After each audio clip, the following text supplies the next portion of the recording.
Good morning and welcome to the Oakland County Megacast. I'm Tyler Kieft. And I'm Dave Scott. I'm at our Troy studios. Tyler today is in our West Bloomfield studios at Lakes FM. Thank you very much for joining us on this incredible, fantastic weather Monday. Good to have you here. Thank you for joining us on the Megacast. If you're tuning in for the first time and you're saying, what is a megacast? Well, a megacast is not just a radio show. It's not just a television show. It's not just a podcast. It is that and more. We get together great community radio and television stations and the internet to reach thousands of people all across Oakland County each and every day. We've been doing it for over 60 days since the onset of COVID-19, and we continue with you today. We want to thank our stations, 89.3 WBLD in West Bloomfield, Orchard Lake, Keagle Harbor, and Sylvan Lake. Tyler, what's that radio station in Bloomfield Hills? I always forget. I believe it's called The Biff. I believe it's 88.1 The Biff, if I remember correctly. Maybe wrong. Yeah, I like giving Tyler a hard time about the Biff because that's where Tyler began his illustrious broadcasting career. So we thank you for tuning in to the Biff, and a huge thank you in my backyard where I am today in the Troy Auburn Hills area. We thank our good friends at 89.5 Avondale Community Radio, WAHS, for being with us. On the TV side, you can watch us in Birmingham on Birmingham Area Municipal Access, and that covers Beverly Hills, Franklin, Birmingham, and other communities there. And then in West Bloomfield, Tyler, where are we on TV in West Bloomfield? In West Bloomfield, we're on Civic Center TV. That is Comcast Channel 15 and AT&T Channel 99. We're also on the web on civiccentertv.com. And if you have a AT&T subscription, you can watch us by going to Channel 99, pick any of the communities we talked about, and likely you will see our video signal. Big thank you today to the Studio for Hair. They are our Facebook partner. And Tyler, I assume they have literally millions of Facebook followers, and that's why they're with us today. I'm sure of it, especially today on this day in particular. Everybody wants to get their hair cut again, and why not go follow a hair salon and try to get an appointment early on? So we're going to talk to Natalie Sikora, the owner and a stylist at the Studio for Hair. Last time she was on, she was so upset that this was going on, and I'm sure they are happy today. But a lot of procedures put in place by our salons and other establishments. We're going to check in with the chief of police in Rochester in just a couple of minutes. Hey, how about that? Waldy the barber checks in as well today. And then State Representative Brenda Carter, Michigan's 29th district, will join us later on in the broadcast, along with Dr. Wanda Cook-Robinson from the Oakland Schools. She is the superintendent of Oakland Schools. So, Tyler, in addition to the hair salons and the massage places and the nail places all opening up today, guess what? Another big monumental thing going on today. We can finally return our soda bottles, our pop bottles. Yes, absolutely. It's been a long time for a lot of people. There were a lot of articles a few weeks ago about people having a bunch of bottles piled up in their garages and in their cars. People were donating them to organizations that said, hey, we'll hold on to them for you, and then we'll donate the funds to charity later on. But it's good to be back with a lot of these different industries and activities today. Yes, and anyone who has a bottle donation program going on and you happen to be listening or watching, let us know. We'll promote you, and I would love to donate all my bottles. In fact, I don't think I'm going to return bottles anymore. I think I'm just going to continue to look for donation programs. It's a great way for community groups, especially school-age groups, to raise money. And, Tyler, they can raise a lot of money with a bottle campaign. They can. Even when I was a kid, we collected bottle tops and cans for some fundraisers, and I know schools are still doing that a lot now, and going forward, a lot of these programs, especially with impending budget cuts coming to a lot of these schools, it could be something we see a lot more often. A lot more going on the show today. If we can connect with Lauren Kenniston, we're going to check in with her. She is our friend who has not received a penny of unemployment, and we're working hard to see if we can get her an unemployment check, and we'll check in with her later on in the program. News out today that 400,000 fraud cases to date here in the state of Michigan, and the state has reason to be concerned, but the state the state has been taking all this fraud and putting it on the shoulders of the unemployed by just cutting off unemployment checks, and doing it somewhat arbitrarily, and making the unemployed pay for the fraud. And it's a terrible, terrible situation here in the state of Michigan. You may look at it a little differently, but we'll share the whole story and all the details with you later on in the efforts we've been working on over the past week or so to get this matter under control. Meanwhile, we have had a tough 48 hours and a tough weekend in our country, Tyler, with the incident in Georgia where two police officers shot somebody that they were trying to take into custody, and killed that person.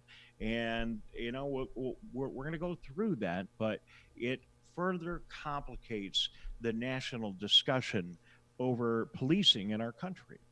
It does, and each and every time that you have an incident like this happen, you look at the circumstances that led to that situation on both ends. You look at the results of the situation, and especially when it's a death, it's very severe, and it sparks further conversation and sometimes unrest, depending on the context. Joining us now is the Chief of Police of Rochester, Stephen Shettenhelm. And Chief, thank you very much for joining us today in the Megacast. Good morning. Thank you very much. Well, and sorry to start with this issue, but let's get this out of the way so we can talk about things that are more pleasurable to discuss. I assume you saw the video the rest of us saw from Georgia. What are your thoughts? Well, I think anytime a police officer chooses to discharge as a weapon, it certainly leads to a tragic situation. It's not something that is taken lightly by any police officer, and the outcome here certainly is something that will be reviewed and adjudicated both internally by the police department for the two officers and also by the criminal courts. They should see fit. So, it's any loss of life is tragic, no matter the circumstances, and it certainly points out again the efforts that are needed in training and equipping our officers to properly try to de-escalate situations prior to that fatal use of force. Well, clearly, with these officers, they either shouldn't be police officers, or there's a training issue going on here that has not given them the information and the background they need to handle a situation like that. Well, again, it's a very, these situations of use of force evolve rather quickly. One of the officers was disarmed of his taser, and I'm sure that was unsettling to him and made him make this decision that maybe you or I would not have made given the same set of facts. But, let's be honest. As long as we're talking about this, in case there's anybody that didn't see it, let's be honest and say that having to make a decision like that in a split second and then have the entire world Monday morning quarterback it is not real easy, and maybe it isn't fair. That being said, this individual made things tough for himself because when the police arrived, they tried to cuff him. You could see it in the video. He resisted arrest. He grabbed their taser. He fled. He shot back with the taser. These are all things that I just can't ever imagine doing when encountering a police officer. And so that individual, even though he does not deserve to be dead today, did a lot of things that were at the very least not very smart, and on some level are a contributing factor. Doesn't excuse the police officers, but those things shouldn't happen. Can you recall any situation in your tenure that you have had a scenario similar to that, where you've seen that level of resistance from someone, even going to the point of grabbing a weapon of one of your officers?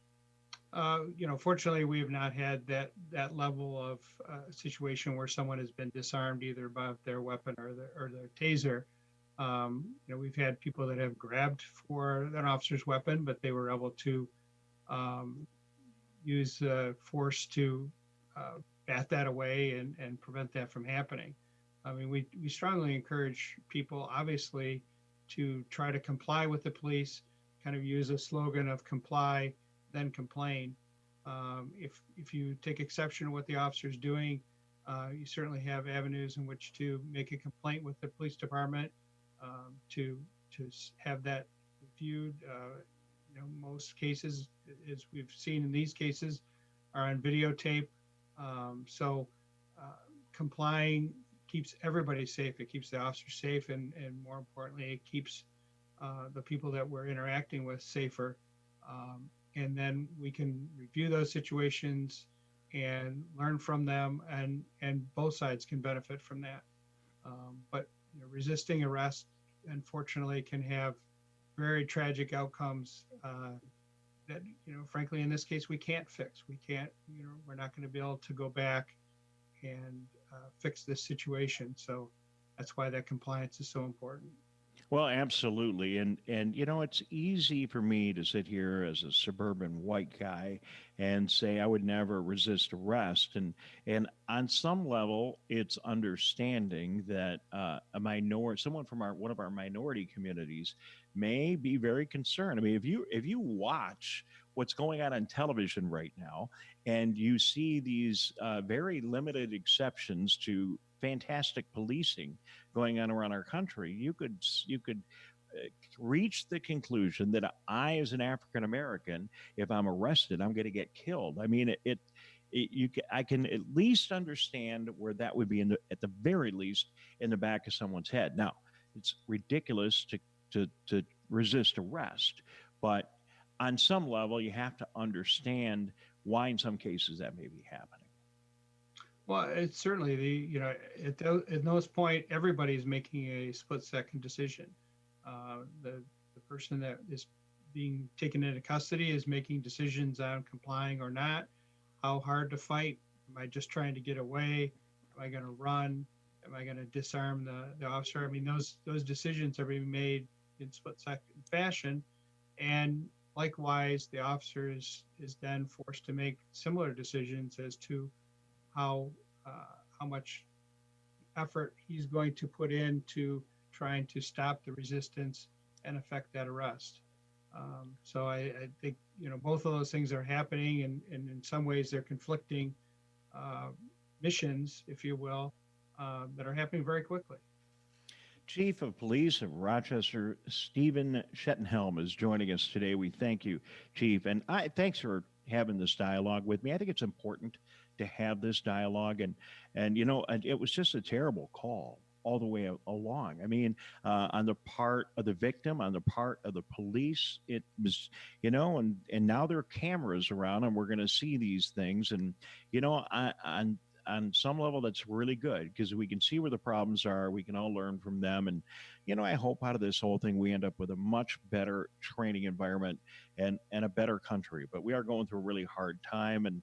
And I appreciate you taking time to talk to us about it, because if we don't dialogue about these things right now, it's only going to make matters worse. So if there's any good to come out of this, it's another scenario that we can dialogue about and learn from. But as I talk to my African-American friends, they recommend to their family and friends, and especially their children, to be cautious about the way they make decisions about how to interact with police based on what they see on television, and, comply now and complain later. I like that statement. I'm going to share that with everybody. And it just seems to be the right approach for people. Well, I would agree with that, and I think, I can certainly understand the skepticism, of the police profession based on these limited experiences that have been shown on TV, but that doesn't certainly shouldn't translate to each individual officer. And I guess I ask that we at least be given the chance to prove ourselves as individuals in our departments and what we stand for, and our ability to perform our job in a manner that people can trust and take and have confidence that isn't going to happen among the officers in this area. So on the good news front, today marks the opening of a number of different classes of businesses. We're going to see hair salons open, nail salons, and the like. And we continue to make our way out of our businesses being closed and the stay-at-home order. I'm sure it's a welcome news for everyone in Rochester and all across Oakland County today. Yeah, our businesses have been, watching this incremental opening and anxiously waiting to, greet their customers. And yes, I think everybody, we've seen a lot of bad haircuts out there or lack of haircuts. And it's great that that's all going to be taken care of now. Yeah, in fact, one of the producers put a note here in front of me because they put questions together. I don't always use them, but one of the questions on the question list for you today is, do your officers have a haircut policy? What have you been doing over the last couple of months about that? Well, we've got a lot of, my wife cut mine a couple of times during this period of time. And so a lot of people have been, doing the at-home hair cutting and that sort of thing. So, we've made it. Some of them look better than others, but we've done all right. Oh, you look great, Chief. So thank you very much. And yeah, I tried to do my own. It doesn't really work out too well. I'm looking forward to getting a trim in the next couple of days as soon as we can get in and have an opportunity to do that. I've said a number of times that untangling all this is a little bit more difficult than setting up all the restrictions around the state. And as we untangle, we need to be careful. We've seen other states around the country, their COVID-19 numbers start to spike a little bit.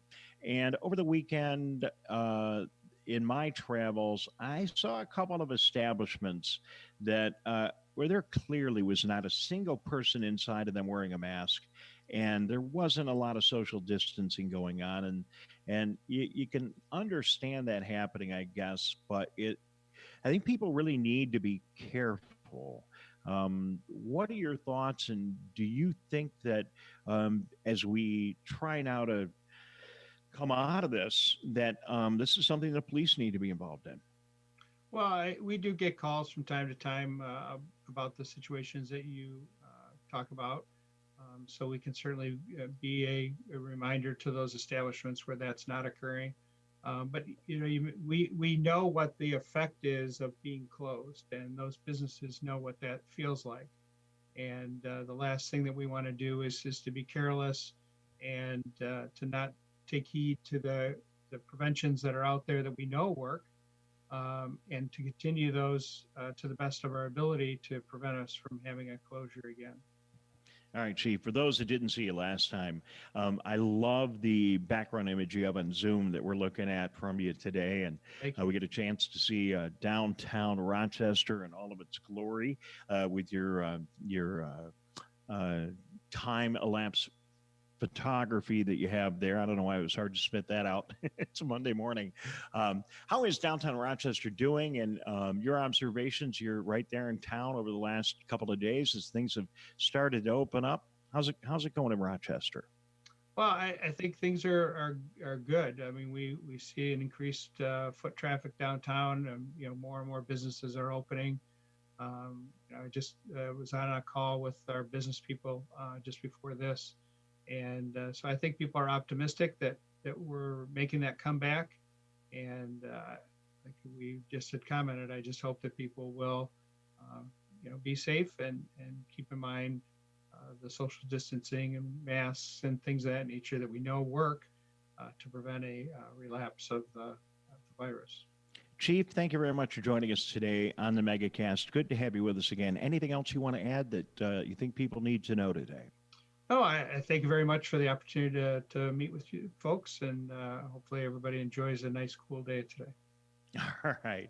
Thank you, Chief. He is the chief of the Rochester Police Department, Stephen Shettenhelm, and we certainly appreciate him being with us on the Megacast. Coming up in a couple of minutes, Waldy the Barber is a barber in Pontiac. They're opening up today along with another number of other establishments. We'll talk to him in a couple of minutes. Tyler, just a note, I was up in northern Michigan over the weekend, and I heard a news bulletin up there that we haven't heard down here. But if people are traveling north for a getaway in the weekend, and more people are starting to do that, beware the Mackinac Bridge. The Mackinac Bridge, there's no one at the toll booths at the Mackinac Bridge. So the only way you can pay for your toll is by credit card. Well, that massively slows down the process. So this was kind of a good story and a bad story all at the same time. I thought it was good that people are getting out and traveling again. The fact that there was a hour or 2 hour backup to get through the toll booths in the Mackinac Bridge was surprising, especially considering, Tyler, that there still aren't a lot of people. Can you imagine what it's going to be like on the 4th of July if those toll booths are not manned, and how long that backup is going to be? Oh, that's going to be a massive backup. I mean, if it was a 2-3 hour delay, like you were saying last weekend, just by switching to all credit card and no person at the toll booth, 4th of July is going to be crazy if they continue on with that. Yeah, absolutely. So just one of the things we're keeping an eye on all around the great state of Michigan. We're going to take a break, and we thank you for joining us. This is the Oakland County Megacast on 89.3 Lakes FM, 88.1 The Biff, 89.5 Avondale Community Radio, Civic Center TV, Birmingham Area Television, and we thank, of course, the Studio for Hair, who has us today on their Facebook page, or we have our Facebook Live going. We'll be back in just a moment. Coronavirus has put us to the test. Now it's time to put it to the test. We've greatly expanded testing in Michigan. So people who think they may have COVID-19 with symptoms like fever, cough, and shortness of breath can get tested. And those without symptoms who work in public can now get tested, as they could carry the virus. Start by calling your healthcare provider or contacting a testing site near you. Learn more at michigan.gov/coronavirus test. A message from the Michigan Department of Health and Human Services. Technology like smartphones are wonderful devices to reduce social isolation in older adults. You can call grandchildren, phone friends, participate in fitness classes, and play games. But you need to stay mindful of scams. Scams related to the COVID-19 virus are rising. These include attempts to obtain personal information from seniors, including pitching unreliable products, advice, tests, and cures. You need to stay vigilant and be cautious. If you feel that you have been taken advantage of, it's okay for you to reach out to somebody you know and seek out advice, or even contact your medical provider. Thank you.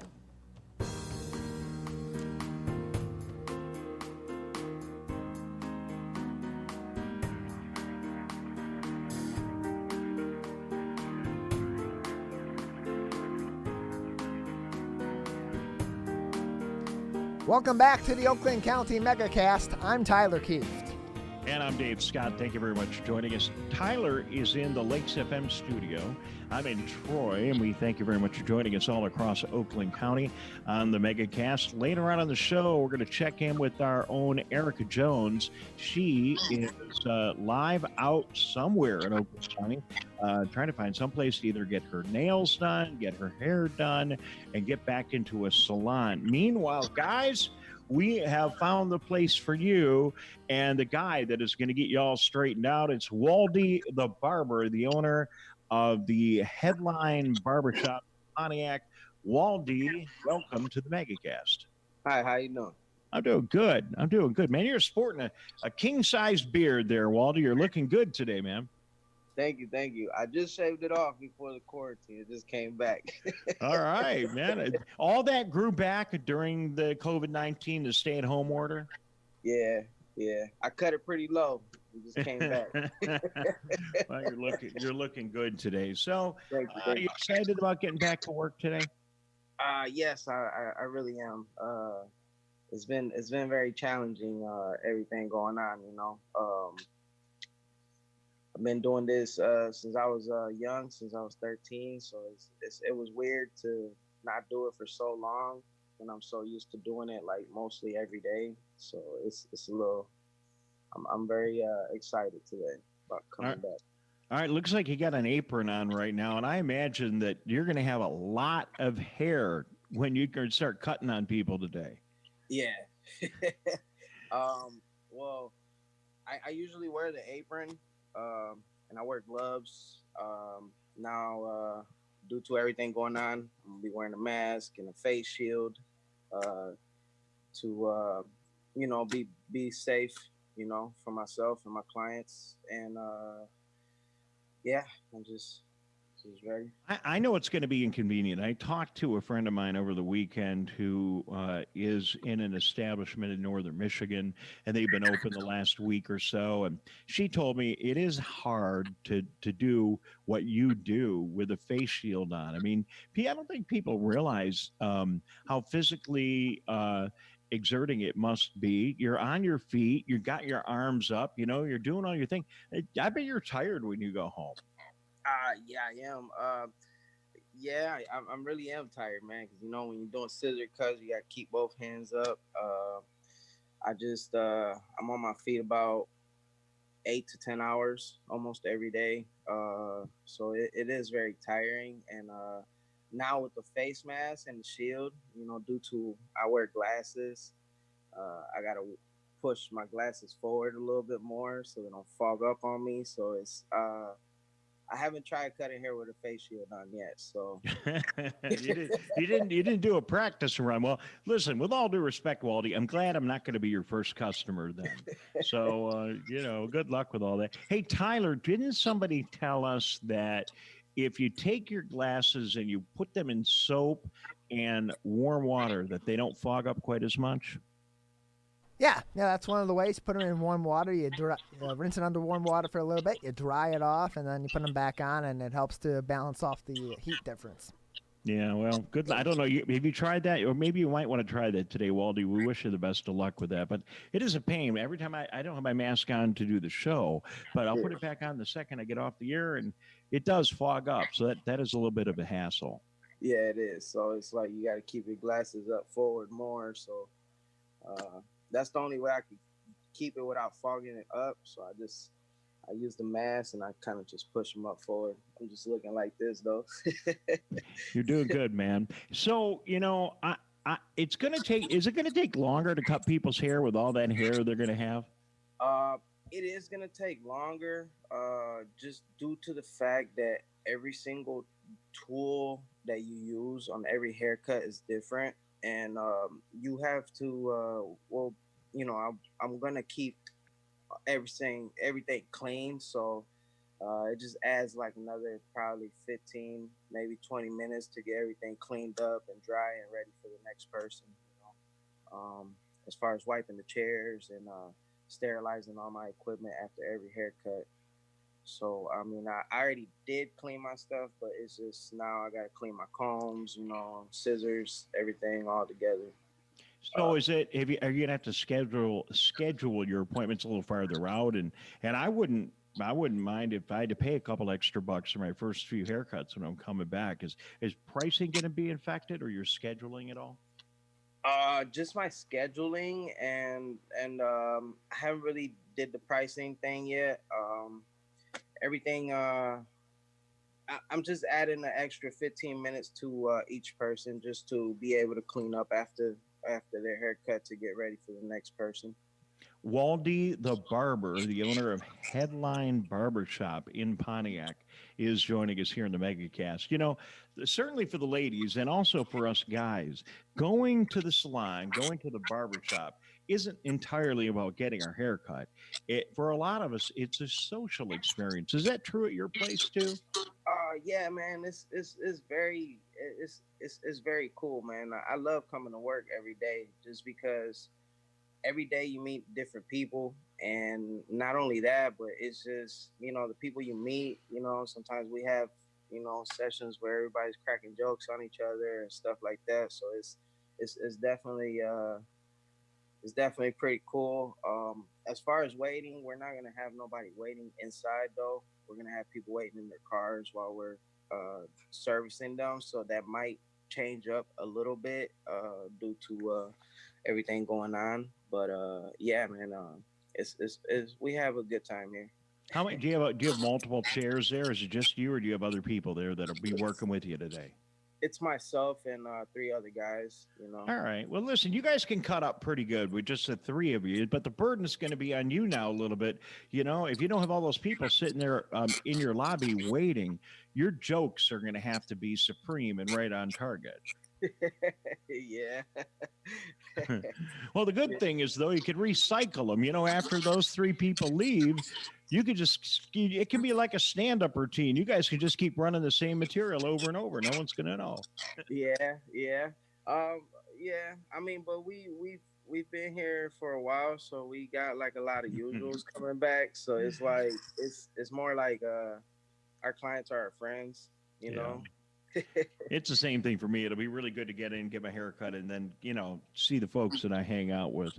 I hope you don't mind me asking. I just, you know, I just wonder how people are doing in Pontiac right now with all that's going on and the headlines and the protests and, you know, how's the community doing and how are the people that you're interacting? What kind of feedback you're getting from them about? And then with that thing that happened, the murder that happened in Georgia over the weekend, you know, even more difficult. Do you have any thoughts on any of that? No, I don't. As far as the community, I feel like I'm in a good community. I don't have no bad things happen around where I'm at, you know, or anything like that. And yeah, I'd rather just not get in that, you know. I don't really. Waldy just wants to cut hair and be happy. I got you. Well, thank you. Yeah. Thanks for being with us. I hope you have a good day. I hope things are okay. Is your business doing okay? I mean, it can't be easy to survive being down that long. No, it wasn't. At first, in the beginning, everything was. I was okay with the 2 weeks, but then after that, it became very nerve wracking. Like I'm running. I barely got any nails. I chewed up my nails. Just because I didn't know if we were gonna be able to open up. You know, it affected me, and as far as financially, it did put me in the hole. But in other ways, it kind of it helped me spend more time with you know, certain family members I barely get to see because I'm always at work, you know. So it was some of it was good, some of it was bad, you know. All right. Waldy, thank you very much for joining me. And I just got to say that it's wonderful over your right shoulder to see the traditional barber pole. I love that. And good to see you. Thank you very much for being with us today. Good luck as you get things going one more time. All right. Thank you. All right. He is Waldy the barber, as you can see on his hat. And they are back in business. They're opening any moment now in Pontiac. And he is the owner of the Headline Barbershop. We really appreciate him being with us. And we're going to continue to check in with businesses that are opening up around Oakland County today in the broadcast. Tyler, don't you love the barber pole? That's classic. Oh, it is. It's great. I love it. I love seeing it in the background. It's one of the first things I noticed, and followed closely by just Waldy's spirit. He seems very excited to be back, excited to see his clients more than anything, and re-spark those conversations that they have, you know, each month, every few weeks, however often you go and get your hair cut. It's a different experience. It's like we've said before. It's akin to going and seeing your local bartender. Hair salons, spas, massage therapy, and more businesses to reopen today in Michigan. And Michigan stores are required to start accepting bottle returns today. Those are just a couple of the coronavirus headlines. We'll take a look at our stories in just a moment. You are listening to and watching the Megacast right here on 89.3 Lakes FM, 88.1 WBFH The Biff, 89.5 WAHS Avondale Community Radio, and Birmingham Area Municipal Television, Civic Center TV in West Bloomfield, and online today on civiccentertv.com and on the Facebook page of the Studio for Hair. We'll be back in just a moment. Michigan, we still need to stay careful because we don't want to go backwards. Back to where we started. So keep standing 6 feet apart. Keep wearing a mask in public. And if you have symptoms, talk to a healthcare provider about getting tested. To move forward, let's all do our part. So stay careful. Michigan.gov/coronavirus. Michigan, we're calling on you to save lives. Don't ignore it. Don't let it go to voicemail. It's urgent. In fact, it's critical. Because if you've been in close contact with someone who tests positive for COVID-19, you may have been exposed to the virus. And you could get a call from My COVID Help or your local health department. So please answer the call to learn how to protect yourself, your family, and friends. We're calling on you to stop the spread of COVID-19, to make it safe to reopen businesses and help Michigan move forward. So if you get a call from My COVID Help or your local health department, you may have been exposed to someone with COVID-19. To protect us all, answer the call. Learn more at michigan.gov/contain-COVID. A message from the Michigan Department of Health and Human Services.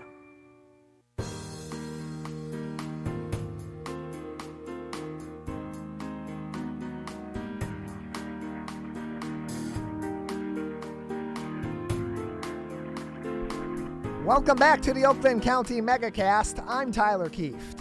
And I'm Dave Scott. Tyler in West Bloomfield. I'm in Troy. We are literally all across Oakland County. We thank you very much for joining us on the Megacast on our great radio and television outlets today. I invite you to take an opportunity and visit our website as often as possible.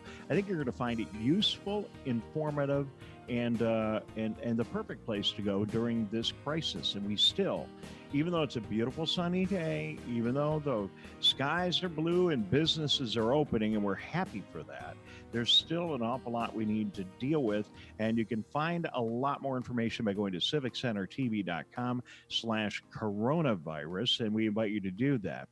Headlines on our coronavirus page today are hair salons, spas, massage therapy, and more to reopen today in Michigan. Tyler, it's a big day today. It is. They've been waiting for a long time. A few weeks ago, they were very frustrated as other businesses reopened, and some comments from the state level, from the governor's office, definitely did not help at all. And now they've been anticipating. They've been ready for that. They sent their own plan out, and now they get to execute that plan, and we get to see it come to fruition. New rules and regulations are in place as these businesses will only be able to accommodate about half of their customers, just like the restaurants. Equipment and chairs and rooms had to be sanitized between every customer. Going to be really a handful. More information about that in our story at civiccentertv.com/coronavirus. 400,000 unemployment claims now flagged in Michigan fraud investigation. Tyler, the state's fraud investigation into unemployment benefits has restored payments to 41% of the people initially affected. However, it's turned up at least 200,000 new cases. So that's a state saying, hey, we've done a great thing. We gave 41% of the people whose unemployment checks we had to turn off, we gave them their money now. But that means that, let me see, do the math, 59% of people have had their unemployment checks turned off. Let me be careful. That's 59% of 400,000. That's still a ton of people. And Tyler, there are a ton of people in the state of Michigan who never even got their unemployment checks in the first place. It's frustrating. There's no easy answers. We talked about it quite a bit on the show last week. Later on in the program, we're going to talk to one of those affected people. Lauren Kittison will join us. Now, she is associated with the show.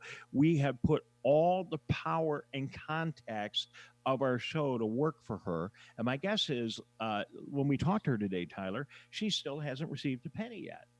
I would imagine the same. I would hope that with them returning 41% of people who have been affected by the identity theft crisis within this unemployment crisis getting their checks back, that she'd be one of the first people in line because she hasn't received a check since March. But considering how this has been dealt with, I wouldn't be surprised at all, like you said, if she hasn't received a penny yet. Right, and we're working this for her. We're trying. Yes. Oh, yeah. You know, Lauren has the benefit of this broadcast, and we're talking to everybody. We'll talk to Representative Carter about it later on the show today, but she's not there. It just makes it clear, puts an exclamation point on this whole matter and how hard it is for people right now to get their unemployment checks. Not everybody, but a lot a lot of people, and I'm sure it's tens of thousands impacted here in Oakland County. Story on our website today says African Americans have borne the brunt of the pandemic, as a series of surveys show that African Americans are disproportionately likely to say a family member or close friend has died of COVID-19. That's not new news, but to see it in print today on our website reminds us of the challenges, and it should be a good reminder that people in all communities, especially minority communities, should be very careful about what they're doing. Another big story I saw, Tyler, revolves around masks, and it's not on our website, but we're now hearing that wearing your mask really does make a difference, and experts are attributing those states that are doing well right now, in large part, their success is because of people wearing their masks. Well, when you look at the way that these states that are not having the second wave begin right now, and those who are seeing a spike have differentiated. You see states out west that didn't put stay-at-home orders in place, didn't require mask wearing and social distancing until later on in the process, or even just now, versus a state like Michigan or Ohio or Kentucky in the Midwest that did so early on. You're going to see those kinds of spikes. These measures are in place for a reason. They're backed by science, and it's not entirely a surprise, but it's also a situation where if people are being safe and taking their part, they're going to make themselves and others a lot safer too. Is today the 64th broadcast? Are you keeping track? You got like a calendar with X's on it? I should at this point. I have to double check that, but I believe so. I think it is. I think it's the 64th. So the other thing I think you'll enjoy when you go to the coronavirus page, civiccentertv.com/coronavirus, is if you go all the way down to the bottom of the page, because there are the links to all the other pages. None of them we've taken down. And we have over 50 pages of articles, and you can see the progression through the whole thing. We've not taken anything down. We keep posting information every day, and we don't take it down. So go in there and take a look. On the coronavirus page, you're also going to find very useful links to the Center for Disease Control, the state of Michigan, the amazing information from Oakland County, West Bloomfield Township, and Rochester, and Troy, and Pontiac, and all of our other communities.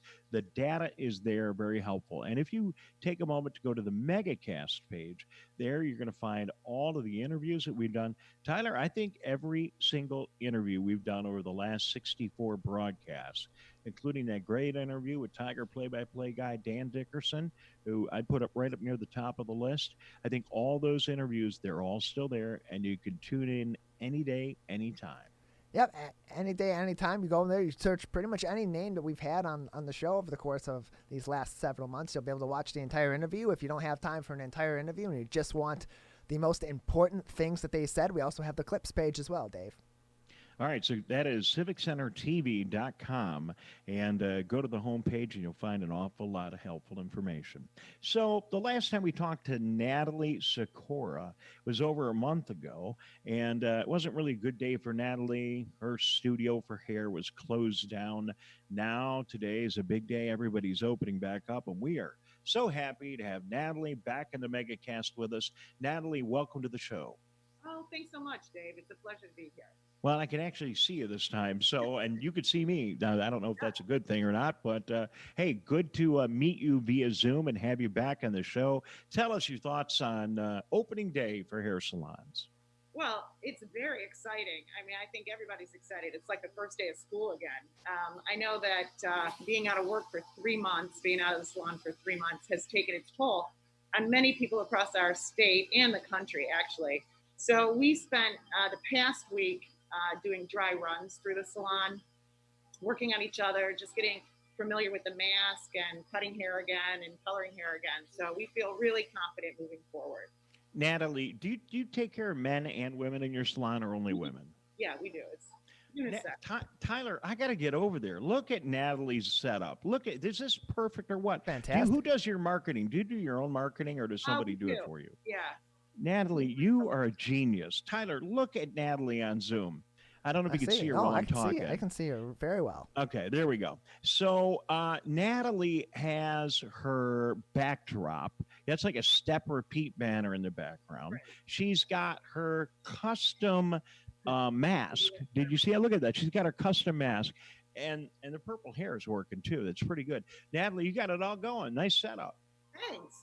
Well, I can turn the computer around and show you some changes we've made in our salon if you'd be interested in that. Yeah, but just Tyler, I'm thinking maybe we need Natalie to consult. I mean, look at my studio. I have no mask on right now. You're very good on Room Raider. I need to get the pipe and drape set up here and get some background in here, and then absolutely. What do you think about the purple thing for me? Would that be a little too much for my business? I'd love to see haircut? you go purple, Dave, personally. Natalie, we'd love to see what's going on in your salon, and then we'll talk about some of the other issues today. Feel free if you can conveniently do that. So I'm going to just take you on a little tour here. So that's okay. Our salon. So we've removed all of our waiting chairs in the center. We have a table now that has PPE, and it also has some lightener and foil and stuff that stylists need throughout the day, because our chem room, we can't social distance in our chem room. So we have one team member mixing color, and then we work off this table, which is different. We're using every other chair. So we have 9 chairs, and there'll be 5 of us in here working today. So these rules are put in place by the governor, and also put in place, I'm sure, by industry experts in your industry. Can you live with this? Did they get it right? I believe we did. I mean, there was a big group of cosmetologists that met with LARA, the Licensing and Regulating Association, wrote a manifesto, brought it to the governor. And, actually, I think the rules that we got from our governor are lighter than some other states. So we're doing a little bit more. It's like, we feel we have one shot at this, and we want to keep everybody safe, make it a really safe place for people to come and enjoy getting their hair done again. All right, so we've been at Waldy, the barber's place in Pontiac, the headline barber shop. With the barber pole, the whole thing. Yeah. And now we've been in your place. So it's really good to see the way a couple of people are making this all work, and both of you are so upbeat and positive. Do your stylists need to wear the face shields, or are they just going to be able to wear a mask? If there's a situation where the client has to remove their mask, either the client is unable to wear a mask, or if they want to do like a beard trim or facial waxing, then the stylist has to add a shield. All right. So you guys, you've got this all planned out. And obviously there's no waiting inside the salon, right? People are waiting outside. So, correct. Okay. All right. So we have a text number now. We have a new number, and you text your name to the number, and then we text you. Come on in when it's time to come in. We've also changed up pay. Like, we've updated a lot of the ways that we take payment from guests. So now you can use Apple Pay, a lot of touchless pay opportunities now that we didn't have before. Is your business going to be okay? I mean, were you able to? You're going to have to operate with a bunch of new rules and a lower concentration of people. With that and what you've gone through, I'm sure you're opening today and you're optimistic, but you hanging in there? Yeah, I mean, we're definitely optimistic. We have like a tiered pricing situation with our team members. So our level 1s and 2s are booking at the same rate that they were. So those stylists will be fine. It's the upper stylists that we're double booking and working with an assistant that we can't do that right now. And so that's more the challenge, what we're looking at, and how to use our PPP to subsidize those employees. All right. Well, I thank you very much for joining us. Anything else you want to add or share with our audience before we say so long? Well, I think it's just don't bring your resistance into the salon. I get it. Wearing a mask, having to sign a waiver. I mean, we have ours on our website. It's a digital waiver. But you have to do the sanitation in order to have the salon open. And I don't really, honestly, I'm just happy to be back at work. And as far as Governor Whitmer's choices, I feel that she did a good job keeping everybody safe. And now that we go back to work, it's like, it's not her fault we had coronavirus. It's not my fault I have to do the PPE. It's like, let's just do it until we don't have to do it anymore. And then it'll be, hopefully it'll work out. Natalie, you got a really good attitude. I appreciate that. I have one final question for you. Tips that you could give to people so we know, because this is a two-way street. You got to do your thing and we got to do our thing, right? As we come in. So what kind of tips would you give to people as they are going back to their stylist or salon or their barbershop today? Yeah, well, be on time. You know, that's the first thing, is be on time, even a couple minutes early. Because if you have to wait in your car, you're helping the stylist stay on time that way. Because when you come in, there's sanitation to do as soon as you come in the door. So be on time.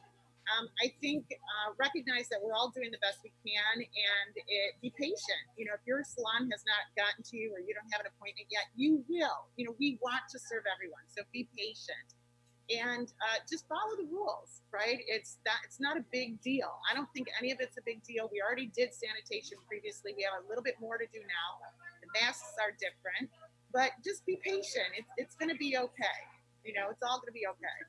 And is it going to be harder with like I've got like 3 times more hair right now. You can't see because I use a lot of product, but I got like 3 times more hair right now than I ever do when I go in.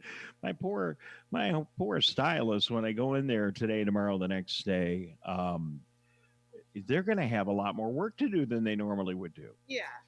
Well, I mean, we did a lot of FaceTime consultations. I think that's a really good thing to do. So you kind of know what you're getting into. And, you know, other than that, we've been cutting hair. It's whether I have to cut off 2 inches or 10 inches, it takes a little bit more time, but not enough to make a difference. All right.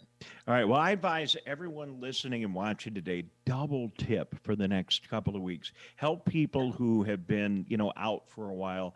Congratulations on your reopening. Keep in touch. Wish you the best of luck. Anything we can do, let us know. And it's a happy day today as people can go back, and we'll all be looking better in a couple of days. Thank you. By the way, how far backed up is your schedule? Can people get on the phone and make an appointment with you, or the web, or is there a long wait? We are taking new appointments.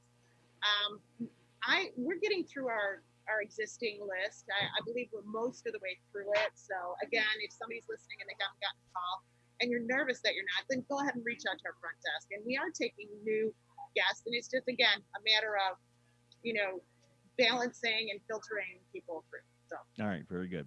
Natalie, thank you very much for joining us today in the Megacast. Good luck. Thank you, Dave. Very good. Tyler, they are just doing a great job there. We have to step up our market. Look at Natalie's mark. She's going to spin back around there. Look at that. Are you kidding me, Tyler? We got to step up our game here a little. Yeah, you got the studio over there. Looks good. Well done. All right, we're going to take a break. We'll be back in a couple of minutes. Our own Erica Jones is in the field. She'll be checking in at some point here in the next little bit, see where she is off to, all of these openings going on. We'll be back in a minute, get to some of the top stories of the day, and continue our conversations with people around our community. State Representative Brenda Carter joins us a little bit later on in the program from Michigan's 29th District. This is the Megacast on Civic Center TV, Birmingham Area Municipal Television. We are on the Salon's Facebook page today. We didn't thank Natalie for that, but if she's still there, thank you very much. And on 3 great radio stations, 89.3 Lakes FM, 88.1 The Biff, and 89.5 Avondale Community Radio. We'll be right back. Coronavirus has put us to the test. Now it's time to put it to the test. We've greatly expanded testing in Michigan. So people who think they may have COVID-19 with symptoms like fever, cough, and shortness of breath can get tested. And those without symptoms who work in public can now get tested, as they could carry the virus. Start by calling your healthcare provider or contacting a testing site near you. Learn more at michigan.gov/coronavirus test. A message from the Michigan Department of Health and Human Services. Hi, I'm Dr. Jonay Khaldun. I'm the Chief Medical Executive for the Michigan Department of Health and Human Services. The people who are at highest risk of getting severely ill from COVID-19 are the elderly and those with chronic medical conditions. That includes people with heart disease, diabetes, COPD, or those who have compromised immune systems. People who are in those categories should right now be staying at home as much as possible and not going out if it is not essential. If you fit into one of those categories, those are the things you should do. And if you have a family member who fits into one of those categories, you should be checking in on them and making sure they are following those guidelines. There's something everyone can do to to protect the community from COVID-19.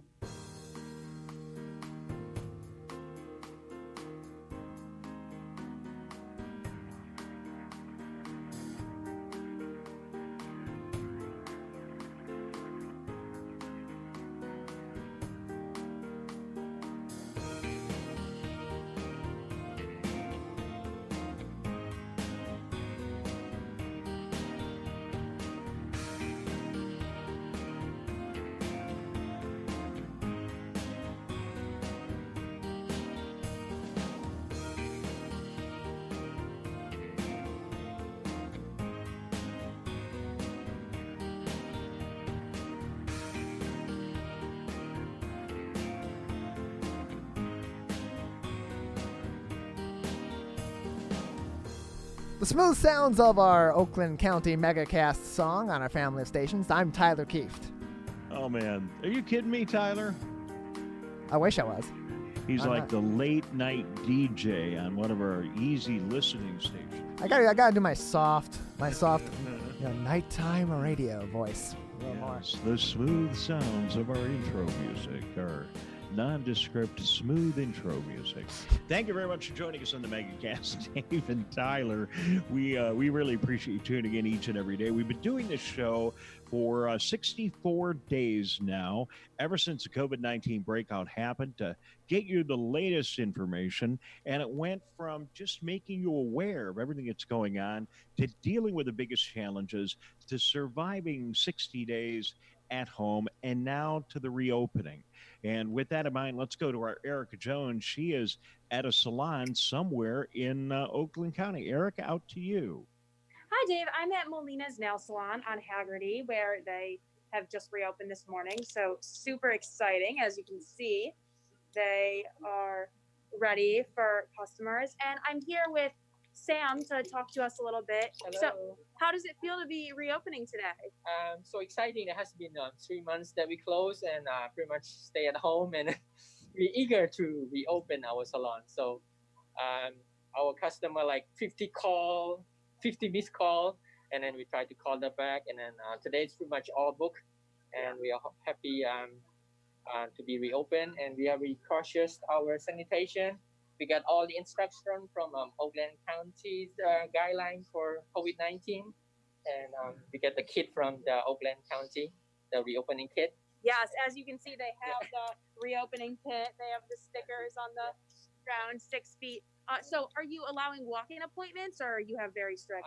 For the first couple of weeks, maybe only appointments. So even today, we just open and all the phone are calling in. So maybe only take the call in for appointment. All right. And then, so does everyone have to have on a mask and gloves when they come in, or what are the procedures? Yeah, first? it has to be mask on, wash hand, and 6 feet distancing. Okay. So do you have a limited amount of people that are allowed in the salon at once? So we have a 6-table manicure table, so we space them out. So these are separate tables. We have a shielding glass table, and we try to space out. One is close to the table.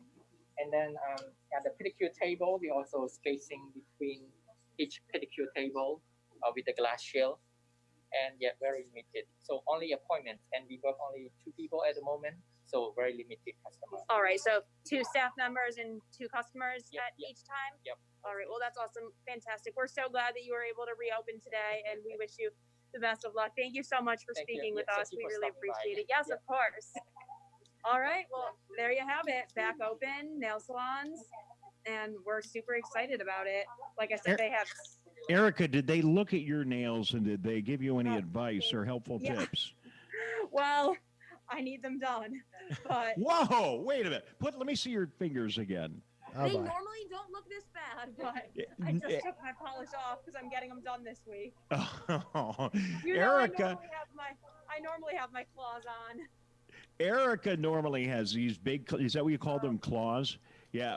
Erica's got nails, ladies and gentlemen. She does. So, you're like all of us, you just got to survive. So you're going to get yours done later on this week. I think we've got an appointment scheduled for you. I did tell you that I would get you scheduled for an appointment later on in the week. So we're going to do that. Maybe we could still do it live on the air, right? Yeah. Okay. All right. Well, good. Thank you for the update. Can you show us again, if it's possible? There was somebody walking around. She was really all masked up, big time. Yeah. If you can put your camera on some of these people, I'd just love to see them. There we go. Getting ready to do now. They have the. Show us, can just kind of explain what you're seeing here. Yeah, so this barrier, did you just put these up for protection? And she's wearing a protective mask that says we are all in this together, so that's awesome. And yeah, it seems very safe. I would absolutely feel comfortable getting my nails done here. I would love to.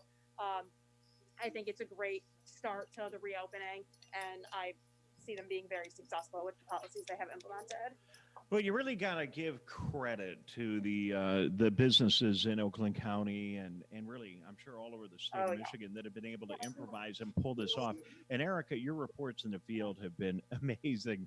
Thank you today. And really good. I'll let David Coulter, the Oakland County executive, know again that they use that kit. Can you show us again? Can you show us again how they deployed some of the items from the Oakland County opening kit? They have the 6-foot stickers all over the floor, and they have hand sanitizer everywhere. They're all masked up, and I'm sure they have a lot more of the equipment from the kit in the back, and they are very, very ready to be following sanitary regulations and keeping everyone clean. All right, very good, Erica. Thank you very much. Erica Jones in the field checking in today from a nail salon in West Bloomfield. Good to have that report, Tyler. Very cool to see that that kit that Oakland County put together. We were at the press conference a couple of weeks ago. Has been put to good use by our Oakland County businesses. It is, and it's really been interesting to see as time goes on, as more of these businesses open up, how they're utilizing that kit, how they're utilizing other means to promote social distancing, to protect their employees and protect their customers. It's interesting because all these different restaurants we saw had a different way of doing it. You had the COVID monster, you had the COVID curtain, you had the boxes of your freshly homemade soda on top of your table to block people off. In these cases, you have the plexiglass shields with the hand slots under it for getting your nails done. You have the PPE being used, and you have the Oakland County kits. It's interesting to see how each of these different kinds of businesses is utilizing these safety techniques. So we have the COVID curtain, which we saw at, I don't know, I think it was a Leo's Coney Island, one of the Coney Islands at Maple and Telegraph, where they wanted to close off the booths. So they put a translucent shower curtain in there. Actually, when I first saw that, I thought that you would like go into the booth and then you would pull the curtain in front of it. But they were, that's what I thought they were too. they were actually using the curtain to block off the booths. So we have the COVID curtain, and I think I have another term for you. It's going to be a little bit redundant, but seeing the apparel, all the getup that the folks at the nail salon were wearing. I mean, oh my gosh, she had like an apron on and the PPE big mask, and then the mask underneath, and gloves and everything. Tyler, we need another name. I think that would be called a COVID costume. Ooh, I like it. I'll put that down. I'll mark that down. Would you add that? On it. Yes, the COVID costume. It's going on our list right now. The COVID costume. Really, we need simple, quick ways to be able to refer to these things, right? We do. So the COVID costume is really what we're seeing here today, and we almost need a picture to represent all the different things. Maybe you and I could go get all the different things, everything we could possibly come up with, from the gloves to the mask to the face shield. I mean, absolutely everything. What do you think? I think it's possible. I think we can put that all together in some way or form. Yeah, then maybe you and I can pose for a photograph in our COVID costumes. So sure. We're working. I want to thank our great radio stations for participating with us today, and that includes 89.3 WBLD, Orchard Lake, 88.1 WBFH, Bloomfield Hills, and 89.5 WAHS, Auburn Hills, our three amazing radio stations. We want to thank our fantastic television outlets as well, and that includes Civic Center TV in the greater West Bloomfield, Keogh Harbor, and beyond areas. and Birmingham Area Municipal Access, of course, in Birmingham and the surrounding communities. And a big thank you today to the Studio for Care, putting us on their Facebook page or Facebook Live page there. And, of course, Civic Center TV. She is always on time, and I greatly appreciate it. State Representative Brenda Carter is going to join us in a minute. We're going to take a quick break, and we will chat with her as the Megacast continues after these words. Hi, my name is Kurt Lawson, and I'm the Public Information Officer for West Bloomfield Township. We wanted to reach out to you, our older adults, to provide information that you may find useful during this difficult time. We want to ensure you that West Bloomfield Town Hall, our Waters and Utility Department, West Bloomfield Parks, and our police and fire departments continue to work hard on your behalf. Information and resources can be found on the Township website, the police Facebook and Twitter, or call West Bloomfield Park's COVID-19 Help Hotline. Please remember to keep your social distance of at least 6 feet, wear facial coverings when you leave your home, and wash your hands for at least 20 seconds with soap. These precautions will help keep you safe during these difficult times. Michigan, we're calling on you to save lives. Don't ignore it. Don't let it go to voicemail. It's urgent. In fact, it's critical. Because if you've been in close contact with someone who tests positive for COVID-19, you may have been exposed to the virus. And you could get a call from My COVID Help or your local health department. So please answer the call to learn how to protect yourself, your family, and friends. We're calling on you to stop the spread of COVID-19, to make it safe to reopen businesses and help Michigan move forward. So if you get a call from My COVID Help or your local health department, you may have been exposed to someone with COVID-19. To protect us all, answer the call. Learn more at michigan.gov/containcovid. A message from the Michigan Department of Health and Human Services.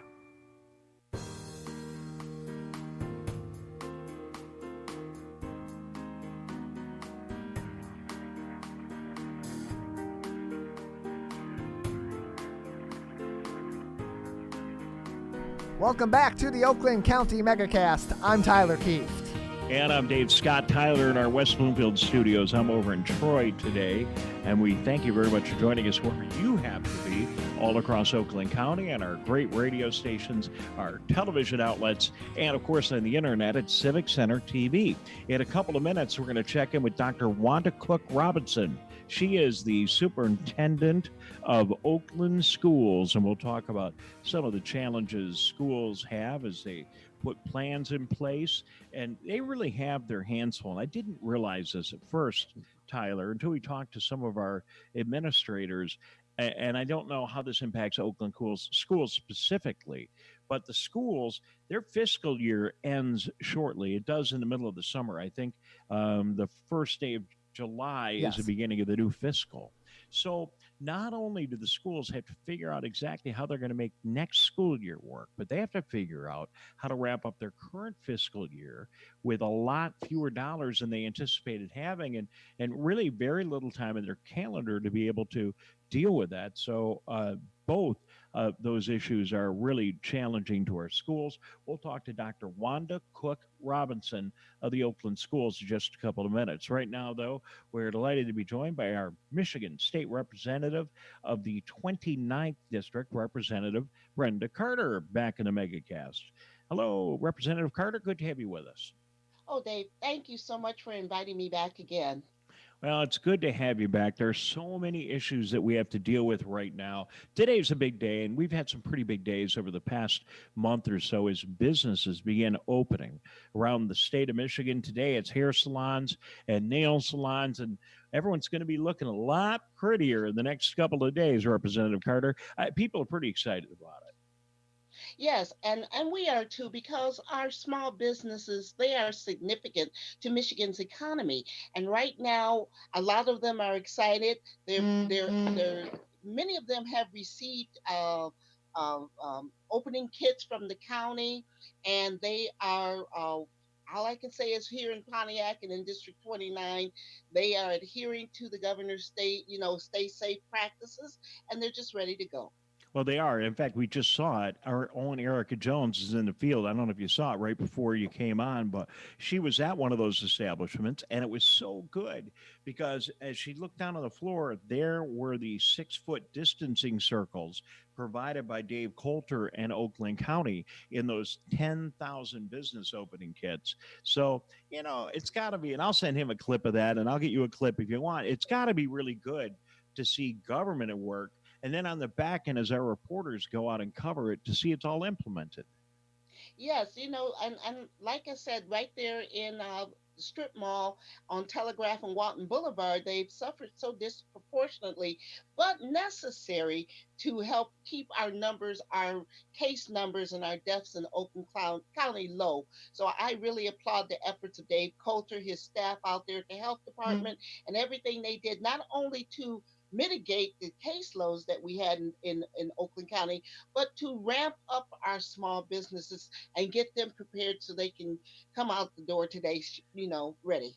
Representative Carter, I don't know if you know Waldy the barber, the owner of the Headline Barbershop in Pontiac, but we had him on a little bit earlier today, and he's all fired up about getting things open again. And, and part of this whole thing, it's critical from a business standpoint, but, we're all part of a community, and it's good to be able to get back together. And you think of the barbershop and the hair salon, a lot more stuff is going on there than just getting us looking pretty, right?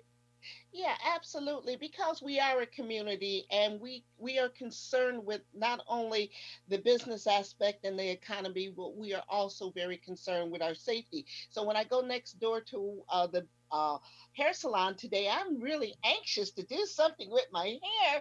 And I'm just really happy for all the businesses that adhered to the stay at home. I know it was difficult, but in return, we had a good return on investment in District 29 because we kept our cases low, and our deaths low. No, and it's been working out well. And I think actually the challenge now, Representative Carter, is more profound than it has been. And I've been noticing this, especially in northern Michigan, where I usually go on the weekends, up there where they've been open a little bit longer than we have. And in those communities, they're pretty relaxed about COVID-19, a little more than we are down here.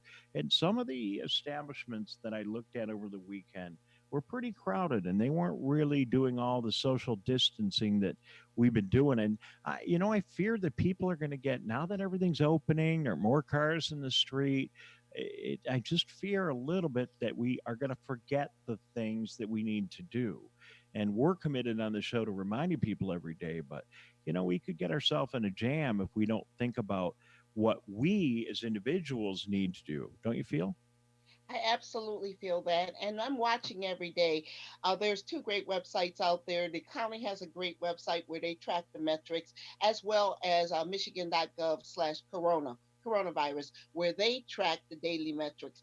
And I'm in communication with a lot of community stakeholders who are working with me. Kenny Anderson, Jermaine Branner are part of the minority task force that we have in Pontiac, that we are actually looking at these spikes and seeing whether or not we need to, as the governor is doing, she is watching and making sure that she sees whatever spikes is coming under the state. We're doing it here in District 29.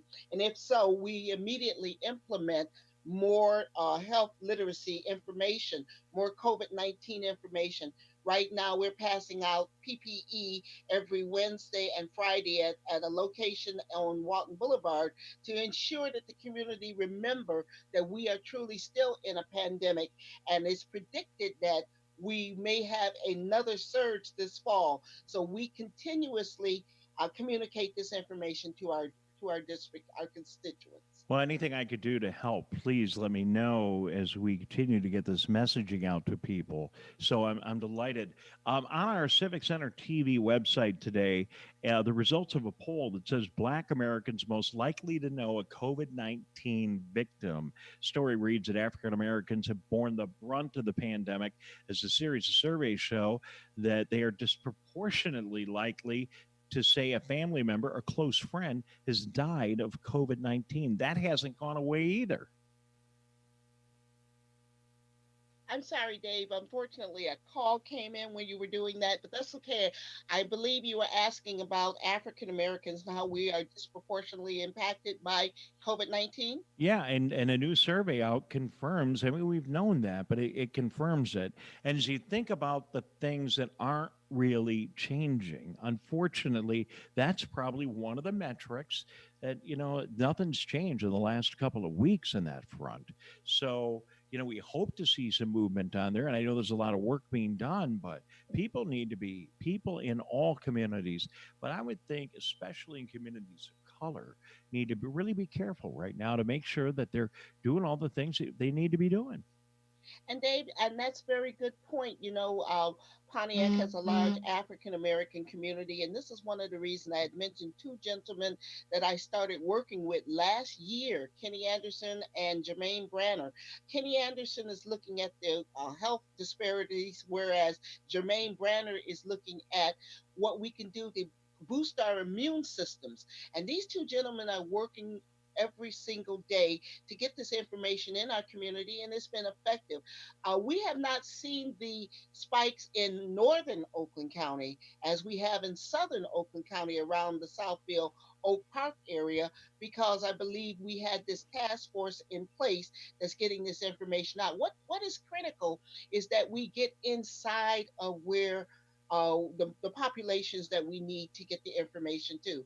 And this is one of the things that we took upon ourselves in District 29, is to go into what we call the nooks and crannies and make sure these communities, these pockets of communities, get the information and the PPE that they need to stay safe. All right, Representative Carter, thank you very much for joining us today on the show. We would love to talk to both of those individuals and just learn what they're up to. And Jeff, the producer of the show, will work with your team, if you don't mind, to try to make those connections. No worries at all, Dave. No, that'd be awesome. So briefly, let's just touch base on a couple of other quick issues here around the state. You heard me in the setup talking about the challenge education has. We're going to talk to the folks at the Oakland Schools. Dr. Wanda Cook-Robinson will be joining us in a couple of minutes, but they got their hands full. I didn't realize at first that the schools have to be able to deal with this current budget year and the next budget year. Any thoughts on what they're dealing with right now? Well, I have actually, interestingly enough, I'm working on having a town hall that will have the superintendents from West Bloomfield, from Auburn Hills, and from Pontiac, as well as Oakland County Superintendent Wanda Cook-Robinson. We have not yet to have confirmed the date, but as soon as we do date, we will. Some of the challenges that we're looking at is funding, which is a disparity in the state everywhere. Also, IT needs. What are we going to do in this IT era right now due to the pandemic? So see, I know these are some of the things that Wanda Cook-Robinson is working on, and I hope to disclose more of that. The governor did put together a task force working on education, where one of my colleagues, Representative Cheryl Kennedy, is a part of. So they're working on these issues. I'm not sure where we are right now, but I just can confirm that we have more data for you probably after that town hall meeting. All right. Well, I tell you what, if you're working in that town hall, let's connect. We would love to participate with you on that town hall. If you want, maybe even broadcast it live, if you would allow us to come along. And all right. Well, let's get my people and your people. We'll get them all hooked up. See, that's what I love about it, Dave, is because we are getting this information out. And I may not have all the answers that our community needs right now, but I will work to get the information. And Thank you so much for offering to broadcast this for me. I'll have Jonathan contact you. Excellent. We enjoy working with Jonathan, and he and Jeff do a real good job. So, yes, I'm all about it. We would love to do that. It's anything we can do to help. As I mentioned before we came on the air, there's certainly a huge unemployment issue here in the state of Michigan. I'm beginning to learn through our reporting now that there are many individuals in the state of Michigan who never, ever received their unemployment checks in the first place. And now we see a story, it's on our website today, that says the fraud is worse than we originally anticipated in the state of Michigan, impacting some 400,000 potential claimants. And that is all going on while the Unemployment Insurance Agency here in the state of Michigan is understandably totally overwhelmed trying to service 2 million people.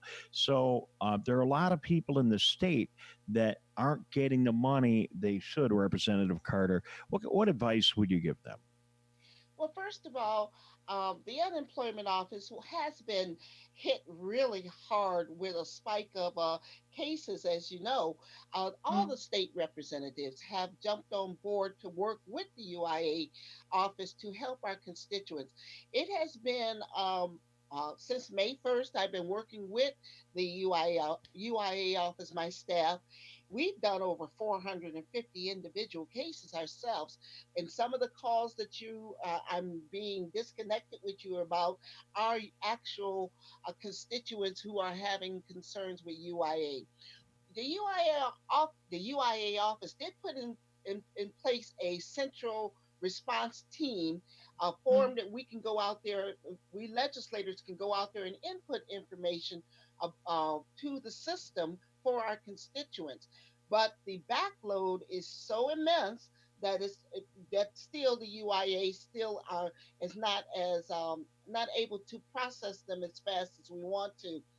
But I would encourage anyone out there that's experiencing difficulties connecting with the UIA to contact your state representative. You can contact me at area code 517-373-0475, 517-373-0475, or you can email me at brendacarter@house.mi.gov, and I will intake your information. Either me or my staff will intake your information and get you in the CRTIS system, which gives them, a flow, a queue for them to work from, and they have been working from them. Yeah, Representative Carter, that's a great tip, and I advise everybody to do that. When I've had trouble in the past, never with unemployment, but other tax-related issues, and I couldn't get it sorted out, I would call my state rep, and they would inevitably do better than I was doing, and usually in a pretty short period of time get it worked out. But we have been reporting on this show that we've talked to other reps, not you, but other reps around the state who said that while all that apparatus is there, it just isn't moving very quick now, and that they don't have the ability to get the results very quickly as we have in the past right now. And some of them have said to us that it could take up to 30 days, even for a state representative who in the past could, get a hold of somebody at UIA in a couple of days. They've been slow getting back to folks like you. I don't know if you want to comment on that or not, but that's what we're hearing. Well, Dave, I want to be compassionate about what the UIA office is going through with the large amount of claims they're getting. But I have to be honest, it has been frustrating for me a lot of times, because when my constituents call me and they need their money or something simple like a monetary issue or a verification issue, and I cannot give them an answer, that's very discouraging for me. I just try to keep focused and say, okay, let me just keep on submitting every time when they call back and have you heard anything yet? I will then resubmit another CRTIS form stating that this individual has been in the system since this date, and can you expedite this case? But I guess the biggest pain for me is that I'm not able to help my constituents when they need help. And that's largely due to the fact that the caseload in Lansing is so immense. Well, and I appreciate your honesty on that, Representative Carter. And what you've just said is not a unique story. I've heard it, like I said, from a lot of other lawmakers, and it's unfortunate. And, and I think about the poor people, and I hope you don't mind me championing this cause a little, being a champion of this cause a little bit. It's just unfortunate because you think of the people that are most affected, people that are laid off, and And I know it's a huge burden. And I heard they just added 200 more caseworkers at the unemployment insurance agency here in the state. But it's a really unfortunate thing. And it would be nice if there was more that can be done. And then you take on top of it, you put the fact that this fraud thing is going on, and that's just terrible. And it's not people, it's not the people that are trying to get their unemployment. A lot of these fraud cases aren't even domestic. And then I did talk to the West Bloomfield Police Department. They told me they're working like 20 or 30 unemployment fraud cases alone in West Bloomfield alone. And all those are, forcing the state to cut off hundreds of thousands of unemployment checks while they try to sort through it. So the burden has been put back on the people. I wish there was something Lansing could do to take this burden off people, get checks out to them, and then figure it out later. But obviously, if that was easy, somebody would have already done it. But thank you for letting me vent with you a little bit. And if you have any opportunity to take that cause to people to a greater extent, I think that would be great. And it's a challenge, and I'm not blaming the unemployment agency. They've got over 2 million claims. Whoever thought that was going to happen, right? Yeah, and it's interesting that you mentioned the fraud. When we were told about our system, UIA system being compromised, we was like, oh my God, what else? What else? Because what we have not only is our constituents hurting, our small businesses are hurting. They have employees. They have, I have one individual in Pontiac who has been just waiting so patient, and Karen has just lost it because there's no answer. So it seems like once we get one thing under control, we went from the CRT system to the CRTIS system, which is more sophisticated. We added more workers. Then we have this insurgence with this fraud. All we can do is continue to move forward and help as many of our constituents as we can. I do know my legislators are working with this. They're putting systems, revamps in the system, all kind of things to do to ensure that if this ever happens again, that we would have it under control. But most importantly, to get the people who are so sorely needing their money to their money as soon as possible. All right, Representative, thank you very much. I really appreciate you taking time for us today. Good to chat with you. I know you're doing the very best you can, and I really appreciate your honesty. We would love to work with you on this education town hall. And anything I can do, we are there. So if you need any help, I know you don't need my help finding a place to do it or anything else, but we'd be glad to broadcast it. We'll be glad to be there with you as long as we don't have a conflict date. I'm there with you. It'd be a pleasure to partner with you on that. Well, Dave, thank you so much. Once again, I appreciate your business and how you get information out to the community. I'm so glad that you're now across all of District 29. I think you are. For the most part, yeah. Auburn Hills, Kegel Harbor, Sylvan Lake, Orchard Lake Village, and Pontiac. We got it all covered. You bet we do. Well, that's awesome. It's so very important that these type of mediums continue to disseminate information in our community and give legislators a voice so we can tell you what's going on. We can get your input. One thing, can I put a plug in here, Dave? Please. Thank you. If you have any issue, not only UIA, but if you're having issues with evictions, you're having issues with taxes, property taxes, please reach out to my office. Once again, the phone number is 517-373-0475, or you can email us at brendacarter@house.mi.gov. And I will reach out to Kenny Anderson and Jermaine Branner and see if they can meet with you and Jake and set up something so you could see the brilliant work that they're doing with the Minority Health Task Force. They actually uncovered these health disparities in the Black community long before COVID-19 hit. So if we had addressed some of these inequities in the Black community as far as health disparities, maybe we would not have suffered such a great cost, loss of lives. Well, I appreciate that. We look forward to talking to them. Thank you for your fine work. And I can tell people, too, while we cover every bit of your district, we cover some other ones. And if somebody, they don't know what district they're in and they call your office will kindly redirect them to their state rep. They've done that for other people. So, Representative Carter, thank you very much. If you'd hold on the line, I want to chat with you off the air about a little bit of the logistics here, the things we talked about. Don't go away. Meanwhile, we're going to take a break. I'll be back in just a couple of minutes. We will check in with Dr. Wanda Cook-Robinson. She is the Superintendent of Oakland Schools. When we return, this is the Megacast. Coronavirus has put us to the test. Now it's time to put it to the test. We've greatly expanded testing in Michigan. So people who think they may have COVID-19 with symptoms like fever, cough, and shortness of breath can get tested. And those without symptoms who work in public can now get tested, as they could carry the virus. Start by calling your healthcare provider or contacting a testing site near you. Learn more at michigan.gov/coronavirus test. A message from the Michigan Department of Health and Human Services. Hello, I'm Dr. Betty Chu, Chief Quality Officer at Henry Ford Health System, and I'm with Wright Lassiter, Henry Ford Health System's CEO, to talk about coronavirus. In uncertain times, it's natural to have questions.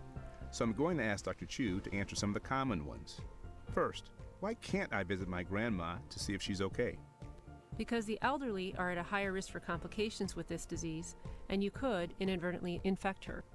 If I'm healthy, why can't I go out with my friends? The larger the crowd you're exposed to, the higher the chance you could get infected and infect others. If I have symptoms, why do I have to seek care? While the disease isn't dangerous for most people, for others it can be. We need to understand how serious your case is, because the right choices save lives. For more information, visit henryford.com or call 313-874-1055.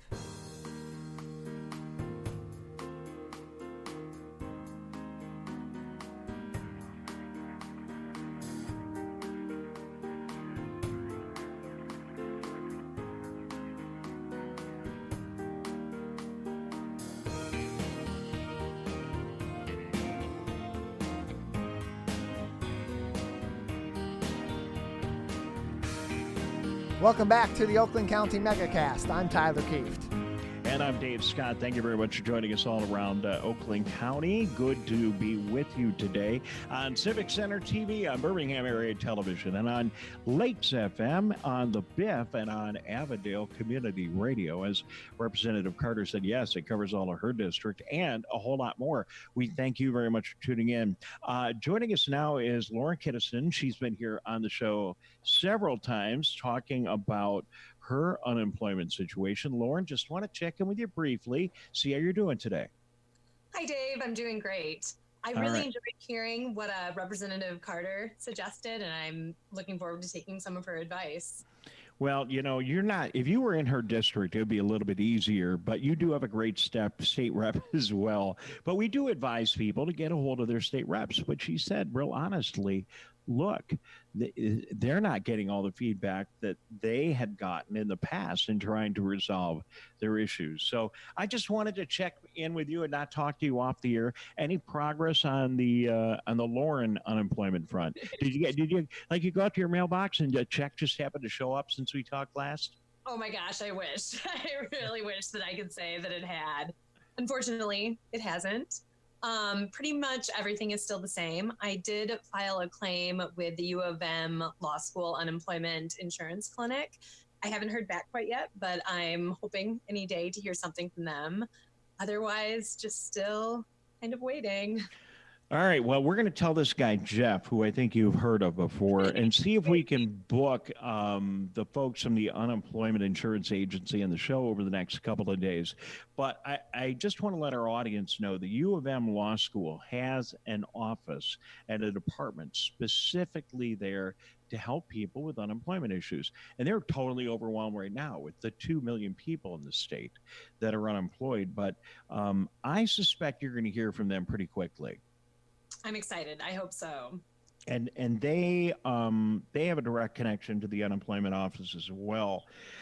We heard that the fraud numbers are worse than we originally thought, and some 400,000 people may be affected, with 400,000 false claims in the state of Michigan. So it's really a challenge. We're going to keep working on your case, and I'll let you know how we do. And I appreciate you continuing to pop in here for a couple of minutes on the show. The entire effort of this program is behind this, and we'll work tomorrow on seeing who we can get on the show to help with your situation. And I just want you to know that it's impossible that, given the numbers of 2 million unemployed, 400,000 fraud cases, that you're the only one in Oakland County that's been affected this way. It's impossible. Yeah.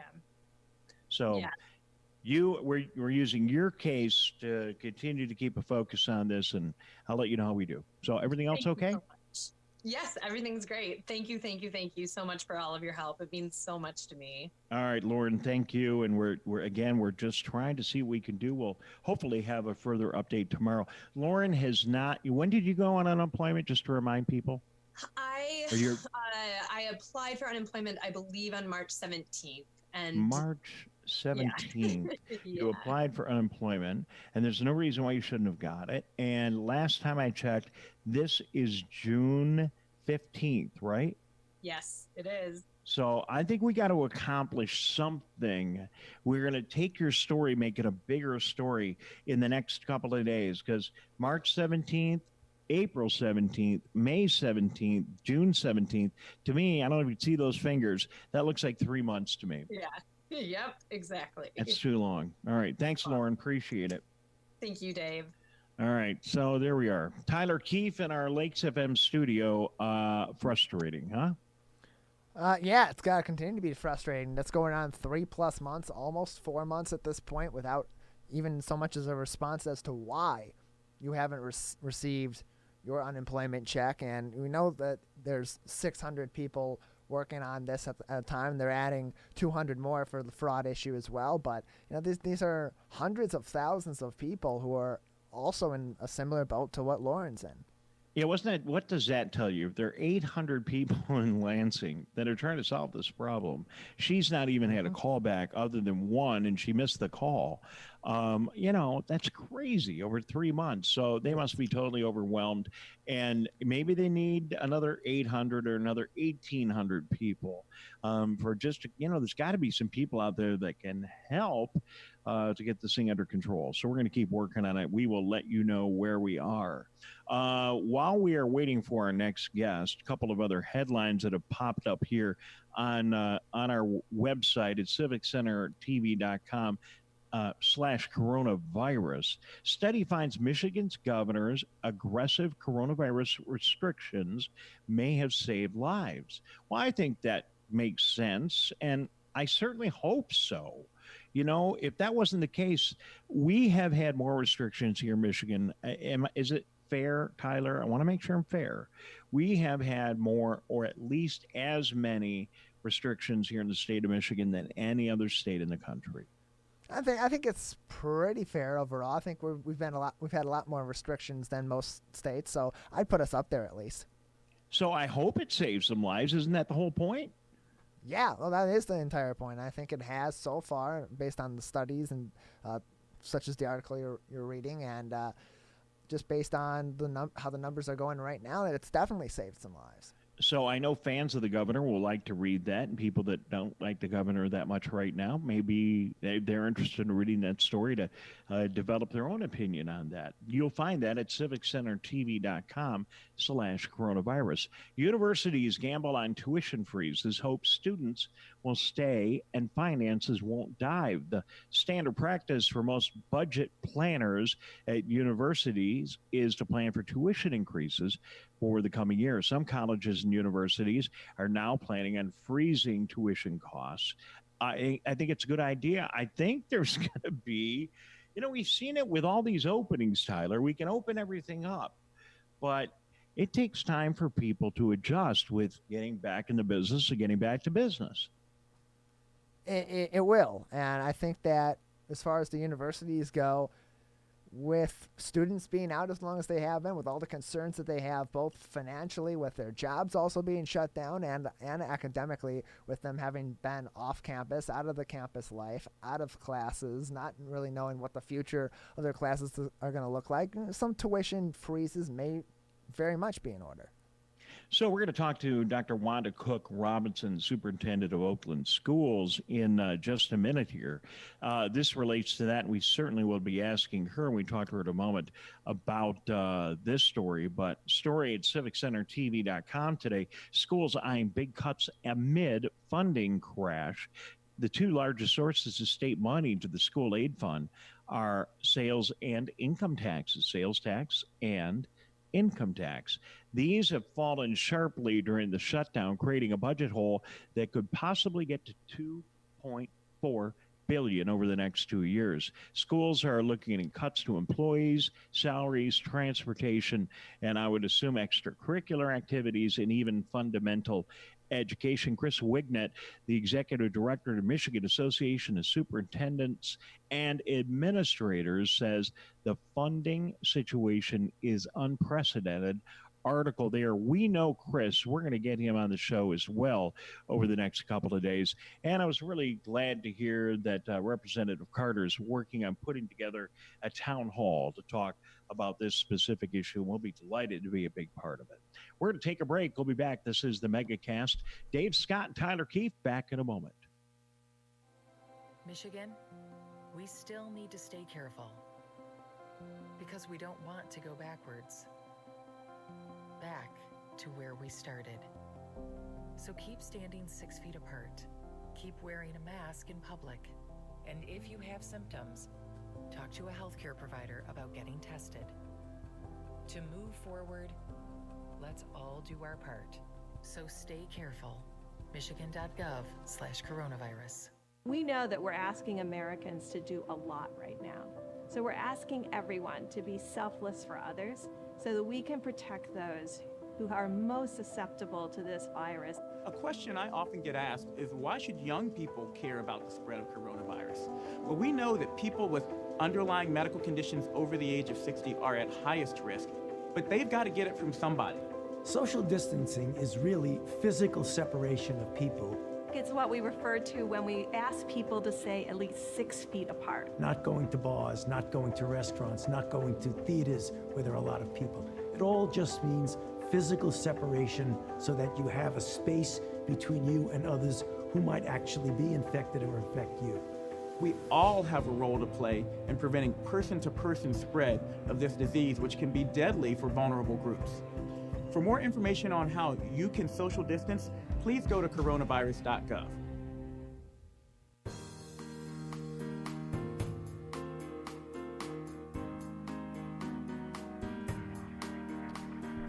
Welcome back to the Oakland County Megacast. I'm Tyler Keefe. And I'm Dave Scott. Tyler, everything going okay in our Civic Center TV Lakes FM studios today? Yeah, going well over here, Dave. How are things in Troy? Everything is fine in Troy. Tyler and I are spread out over Oakland County, and that's just fine because you are as well. And we thank you for joining us on 3 great radio stations, a bunch of TV outlets, and on the internet today. You can watch our broadcast at civiccentertv.com. We're here each and every day. And we're also in 89.3 FM in West Bloomfield, 88.1 FM in Bloomfield Hills, and 89.5 FM in the Auburn Hills area, covering much of Oakland County. Thank you for watching us on Birmingham Area Television, Civic Center TV. And a big thank you to one of the salons that's opening up today, and that is it's on my sheet here, Tyler. The studio for hair. It's the studio for hair. I can't scroll my sheet here for some reason, but we want to thank them for putting us on the Facebook, putting us on their Facebook page, and all of you joining us there watching on Facebook. Joining us now is the Superintendent of Oakland Schools, Dr. Wanda Cook-Robinson. Welcome to the show. Well, thank you. No, it's good to have you here. I don't think we've had you on the program yet. And it seems like, at least at the very beginning, all we ever talked about when this virus broke out was education. Because I got to tell you, our schools when this thing first kicked in, our schools had very little warning. And they are the epicenter of our communities. Not only did they figure out how to help educate kids from home, but they also fed a lot of people and did a lot of other things to maintain. And, and that was right at the beginning when it was some of the hardest days. So I know how great our school districts are around Oakland County, but I just wanted to share that with you. Your thoughts about what they did at the very beginning? Well, I tell you, this pandemic has really thrown all of us for a loop, but I'm so proud of the teachers, parents, administrators, and community members who have stepped up to work with us. It takes a village to educate a child, and the village in Oakland County has really stepped up, including Oakland County government, Oakland County schools. Everyone that I have called, all I have to say is that I'm having this issue, could you help me? I called the Board of County Commissioners, our chairperson, Dave, and I said, Dave, I'm in need. And he'll say, what can I do? So it's really been good the way that the Oakland County community has come together to support school districts to help us to continue to deliver education during this time. It doesn't mitigate the challenges, though, that we have confronted and that we still have ahead of us. But it was really fantastic to see the schools pivot so well. And I know a lot of those use countywide resources for their IT. And it seemed like they were, not in every district, but in a lot of districts, it seemed like they did a really good job continuing on with the school year the very best they could. And a lot of students that probably had never thought about going to school every day at home with mom and dad, they did that, and it wasn't perfect, but it worked. Absolutely. And the first thing we did was to look at connectivity across the state and across the county and start working with those districts that needed devices. We had to get devices in the hands of every school-age child. And United Way and the Skillman Foundation were very helpful in helping us to do that. In addition, connectivity in the home, so that students could continue to work. And in some districts, in some areas, we are still working on that connectivity. But for the majority of districts in Oakland County, they are connected, the students have devices, and they are working. At the intermediate school district, we are working with the districts to help identify appropriate platforms and delivery modes for those students. The one thing I can tell you about Oakland County is one size does not fit all.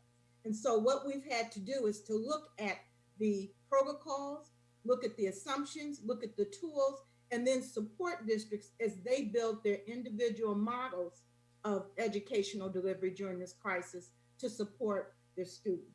Well, each of the school districts, they certainly have their own unique characteristics and initiatives, but aren't there things that you can do at Oakland schools on a countywide level, especially if we're going more virtual, to be of some assistance to them and help them with some of those options?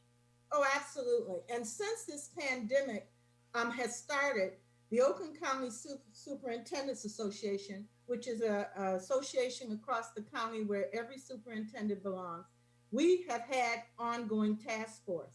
We started with a task force looking at the virtual platforms, looking at connectivity, looking at policy, looking at grades, looking at graduation, looking at school the first 55 days when the governor shut us down to June 30th, and then what are we going to do in reopening in the fall?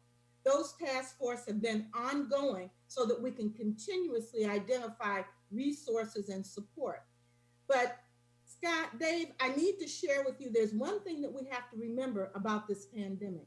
First and foremost, it is a health crisis.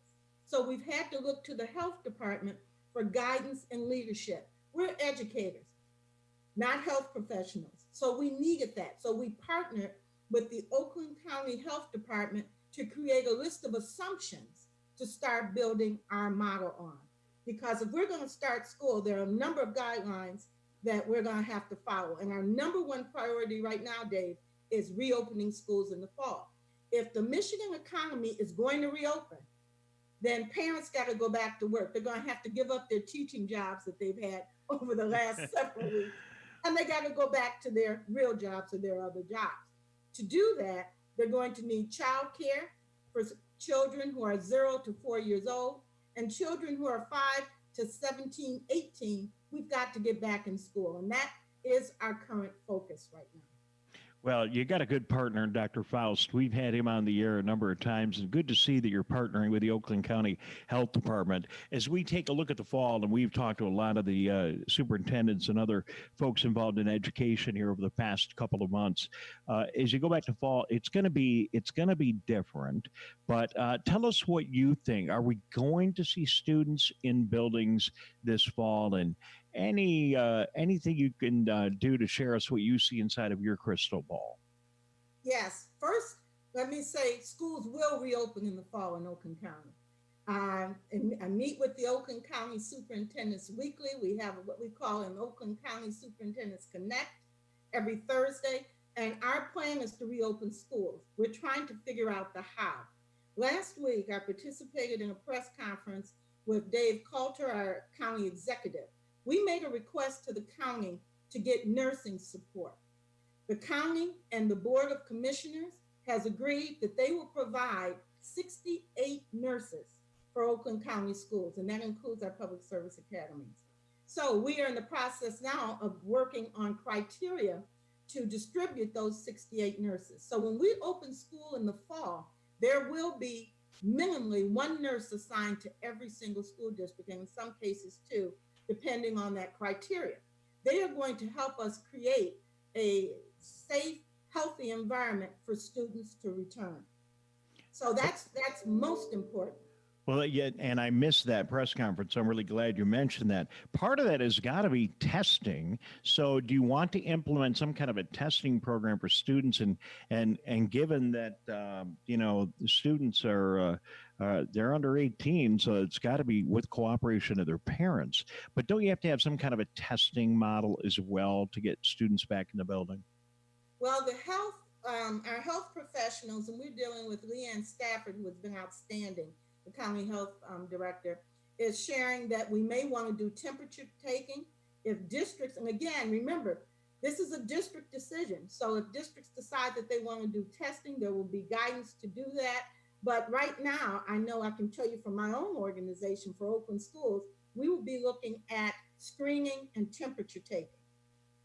All right, and that's the same thing that businesses are doing. That model seems to be working pretty good. And in our studios, in our offices, everyone's got to check in and follow the guidelines that have been set up by the state and the county to reopen our businesses. So you see something similar to that for schools then? Yes. And as we work through this, and we are working diligently to figure out what this looks like in each district's vision for reopening schools. But I'd be remiss if I didn't talk about the funding crisis that's going to impact that. We're going to build models to reopen schools, but it's going to take more funding than what we have currently. Several weeks ago at the estimating conference, it was shared with educators that for this year, we could possibly be looking at a $1.25 billion cut. That's this year. Now this year, until June 30th, we've already allocated our funds. So if those cuts come now, we're in shortfall because some districts have already spent those dollars. As we look to July 1, they have shared with us that we could possibly be looking at a $1.1 billion shortfall. And at the same time, we're building models to reopen schools that we know will cost more dollars. Let me give you an example. A district that has about 3,600 kids, not a really large district, but just that size, about 3,600. They're going to have hand sanitizers, personal protection equipment. These are things that were never in the education budget before. For a district that size, for hand sanitizer for the year could cost as much as $44,000. If we're going to transport kids to school on buses, our current buses hold 66 to 77 students. Social distancing, we're going to have to cut that number way down, which means we need additional bus runs, additional bus drivers, possibly additional buses, and each bus must be sanitized in between each run. If we're going to have gloves for custodial staff, just for a district that size, we're looking at about $1,500. If you're looking at disposable masks for a school district that size, again, you're looking at about $46,000. So we're going to need the state and the feds to step it up and to help us if we're going to be able to reopen schools safely. We're building the models, but it's going to take more. Yeah, and it's it's a challenge. Dr. Wanda Cook-Robinson joining us. She is the superintendent of Oakland Schools. We only have a minute or two left, but dollars are tight here in the state of Michigan too. So we know it's a challenge, and if the federal government doesn't step in, it's going to be tough. And and what are districts to do? They've got to keep operating, and they're the biggest expense. Help me here, but I assume the biggest expense at most school districts in Oakland County is staff. Yes. When you look at a district, even a district of about 5,000, 75 to 80% of the budget is in salary and benefits and staff. And if we're going to do a social distancing model, depending on the schedule that the district decides, you may need double the teachers that you have, or double the facilities. All of that has a price tag to it. It's doable, but we need help. Well, you definitely need help, and we really hope schools here in Michigan and in Oakland County in particular and across the country get the help from the federal government, because if it's not there, I have no idea where that money's coming from. And we are looking at a really challenging year, and I appreciate it, Superintendent, you're talking about, because I didn't realize this, talking about the challenges that districts have even with this budget here this year. So I talked to your friend, Representative Brenda Carter, a couple of minutes ago. Cool to hear you guys are sorority sisters and really good friends. She said she's putting together a town hall. I just want to let you know we're all in. If we would love to broadcast that town hall. And I just want to let you know one of the great things that's been happening with your schools here in Oakland County is this megacast. Yes, my team is working on it, but we couldn't do it without the radio station in West Bloomfield that is licensed to the West Bloomfield School District, the radio station in Bloomfield Hills that is licensed to the Bloomfield Hills School District, and the radio station in Auburn Hills that is licensed to the Auburn Hills School District. So we've taken these radio stations, these 3 school radio stations in Oakland County, and brought them all together to be able to communicate with the people. So it's a really beautiful thing, and I just want to thank those superintendents who've made that happen. It's Dr. Schwartz and Dr. Hill and Pat Watson. I mean, there's so many great stories. But we want to thank you for highlighting these issues and giving the support that you have, because it's important that we help our community understand the issues that we're facing as we work to reopen schools. So thank you and your staff. Well, thank you very much, and we'll keep in touch with your office and hopefully have you on more often. And it is what it is, but there's still time to get help from the state and the federal government, and certainly good opportunity to be talking about it. And if that town hall comes together, which I'm sure it will, we definitely want to be a part of it with you. So thank you very much for your time today. Thank you. All right, she is Dr. Wanda Cook-Robinson, the superintendent of Oakland Schools. Tyler, really good to hear about the 68 nurses. You must have already known about that. That one got by me. But that's very good to hear from the county doing what they can to help out the schools. It is, and especially with the circumstances we're under in this crisis, and that's still going to very much be in play in the fall unless we have a vaccine distributed before then, which doesn't seem likely. So having extra health officials in the schools is going to be paramount. So we only have a couple of moments left, but just any thoughts today, Tyler? The other big story is the opening of many of our businesses here in Oakland County. Yeah, we have a lot opening today, hair salons, nail salons, other personal services as well. It's not the entirety of those personal services as are outlined in the My Safe Start plan, but it's a lot of them in Oakland County, and it's one step away from Phase 5.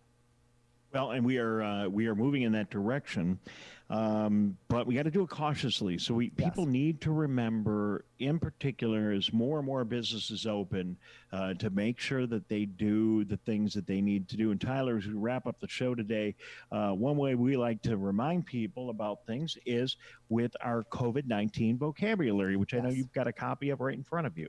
I do. Would you like to begin, or would you like me to read them off myself? No, I would like you to start until I get mine open, because I don't have mine open yet. All right. So the first one we have on the list is flatten the curve. We've done that. We've taken an effort socially to take precautions so we're not exponentially spreading the virus to ourselves or to other people. We've also physical distance, keeping 6 feet away from other people to reduce the chances of passing the virus on or picking the virus up ourselves.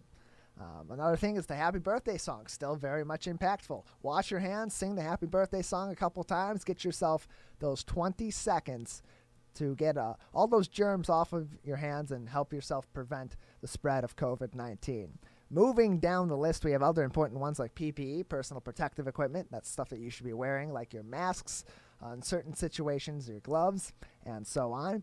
And then more recently, we've had things like the COVID monster, which is a small and intimidating stuffed animal monster put on restaurant tables to enforce social distancing.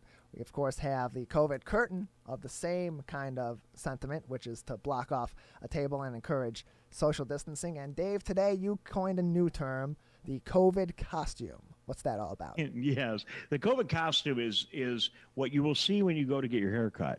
And everybody is going to be wearing some variation of the COVID costume. It's the PPE. It maybe is a mask underneath that. It's the gloves. It's everything. And we would call that the COVID costume. The only one you didn't get to, my favorite, a drink that we will all be having later on tonight, and that is a quarantini. That is a COVID-19 themed drink. So just try to get out and make the best of it. Thank you very much for tuning in. We will be back here tomorrow. And Tyler, I'll send it back to you to say so long. Thank you very much, Dave. Dave Scott, live from Troy. I am Tyler Kieft in our studios. To our producers, Jeff and Larry, out and about making this show happen each and every day, and our producers back in the studio, we thank you for joining us today, and the Megacast returns tomorrow.